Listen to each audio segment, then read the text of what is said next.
UP के election आए नहीं कि रोज नए नए गठबंधन बनने की बातें।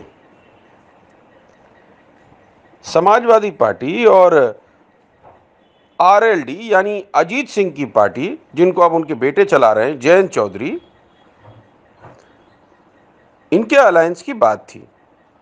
कहा जा रहा है कि जयंत चौधरी की पकड़ जो है वो गन्ना उगाने वाले किसानों के इलाके में बहुत अच्छी पकड़ है, और ये भी कहा जा रहा है कि वो कम से कम 50 सीट पर तो लड़ना ही चाहते हैं अपने सिंबल पर। लेकिन समाजवादी पार्टी उन्हें 20-22 सीट से ज़्यादा देने के हक में नहीं है। इसको लेके कई बैठकें हो चुकी हैं अखिलेश यादव के साथ जयंत चौधरी की, मगर कोई सुधार या कोई सोल्यूशन दिखता नहीं है अभी तक।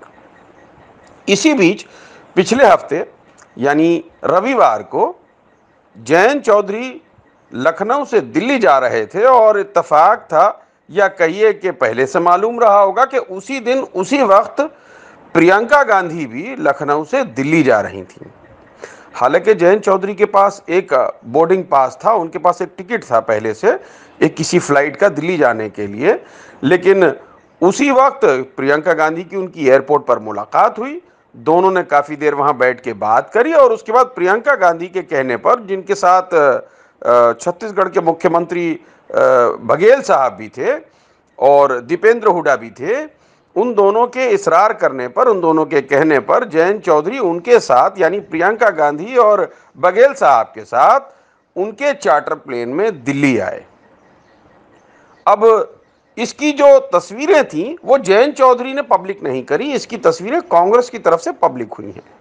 तो इसमें दो बातें हैं। पहली बात तो ये कि तस्वीर दिखा करके कहीं ना कहीं अखिलेश यादव पर प्रेशर बनाने की कोशिश हो रही है कि वो अलायंस में या तो ज़्यादा सीट दें, और या फिर ये है कि ये कांग्रेस की राजनीति है, उनकी रणनीति है कि जयंत चौधरी को वहाँ से किसी तरह से ऑफ कर दिया जाए ताकि कांग्रेस के साथ जयंत चौधरी का अलायंस हो सके। तो अब ए हो या बी हो, पता तो सब चल ही जाना है, सब आ जाएगा खुल के कुछ ही दिनों में सामने। मगर अभी ये लग रहा है कि शायद ये समाजवादी पार्टी और आरएलडी का गठबंधन फिलहाल खटाई में पड़ गया है।